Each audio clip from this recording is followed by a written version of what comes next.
This is your USD News Minute. Last week, several science clubs at USD attended the Festival of Science and Engineering at Petco Park. USD students interacted with kids who visited their booth showcasing exciting science experiments to inspire their curiosity in STEM. Philanthropist and Chair Emerita Darlene Shiley was named a top 50 philanthropist by the Chronicle of Philanthropy. In November, Shiley announced a record-breaking pledge to USD that will advance our STEM education programs on campus. Meanwhile, USD President James Harris was recognized by the Council for Advancement and Support of Education, earning the Executive Leadership Award for the group's Western District. And speaking of the president, you could be USD president for a day this spring.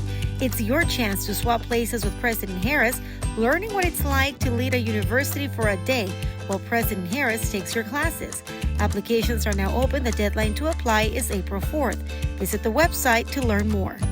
Thank you for watching. We'll see you next week.